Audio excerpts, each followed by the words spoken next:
بسم اللہ الرحمن الرحیم۔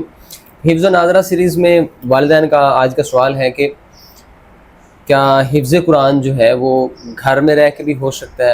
بہت سارے والدین ایسے ہیں جو چاہتے ہیں کہ ہمارا بچہ کسی مدرسے کسی اسکول کے ٹریول بھی نہ کرے، وہ گھر میں رہے اور کسی استاد کو بلا کے یا جیسے بھی جو ہے نا وہ گھر میں حفظ کرتا رہے۔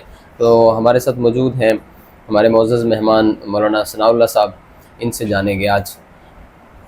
مولانا صاحب کیسے ہیں آپ؟ خیریت سے ہیں؟ الحمدللہ۔ تھوڑا سا اس پہ روشنی فرمائیں گے کہ جو حفظ قرآن ہے وہ گھر میں ہو سکتا ہے؟ جی حفظ قرآن گھر میں ہو بھی سکتا ہے، اور بہت سے لوگوں نے کامیابی سے حفظ قرآن گھر میں کیا بھی ہے۔ مطلب اس کی مثالیں موجود ہیں۔ اس کے لیے چند ایک باتیں ہیں کہ جن کا اگر خیال رکھا جائے تو گھر میں بھی اچھے طریقے سے حفظ قرآن ہو سکتا ہے۔ ان میں سے ایک بات تو یہ ہے کہ روزانہ ایک وقت مقرر کیا جائے جس ٹائم بیٹھ کر گھر میں سبق پڑھیں گے، یاد کریں گے، ایک کلاس کے طور پہ جیسے ایک وقت مقرر ہو۔ ایسا نہ ہو کہ بس ایک دن صبح کر لیا، ایک دن شام کو، کبھی کس ٹائم، پھر کچھ مشکل ہو جاتی ہے۔ ایک وقت مقرر ہو، اس پہ بیٹھ کے پڑھا جائے، یاد کیا جائے۔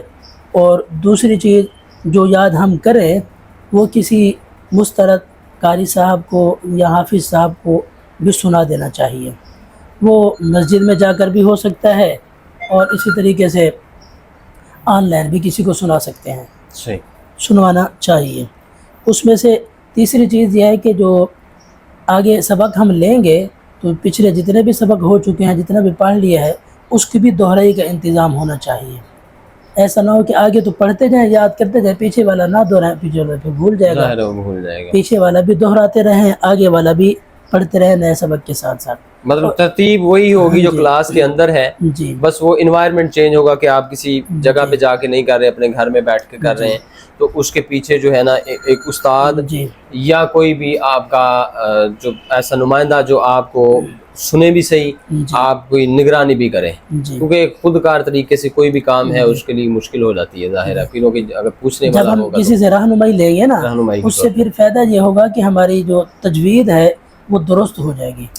جب تجوید درست ہوگی تو پھر حفظ مضبوط ہو جائے گا۔ اور اس کے ساتھ ساتھ اللہ پاک سے بھی دعا کرنی چاہیے، مدد مانگنی چاہیے اللہ پاک سے، تاکہ اس حفظ گھر کے اندر حفظ میں اللہ پاک آسانی فرمائے۔ اگر گھر کے اندر بھی استاد کا انتظام ہو سکتا ہے کہ انسان کسی کو سنا سکتا ہے، تو اچھا استاد مل سکتا ہے، مل جائے، وہ حفظ زیادہ مضبوط ہو جائے گا۔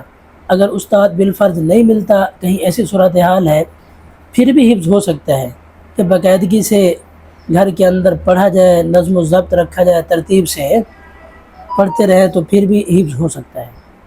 بہتر۔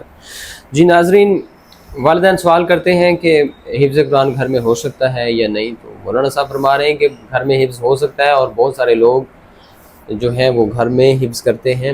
اس کے لیے کسی استاد کا ہونا، کسی رہنما کا ہونا، مینٹور کا ہونا لازمی ہے۔ وہ آپ کی نگرانی بھی کرے، آپ کی غلطیوں کو بھی دیکھے، آپ کی تجوید کو بھی دیکھے، اور پھر آپ حفظ کر سکتے ہیں۔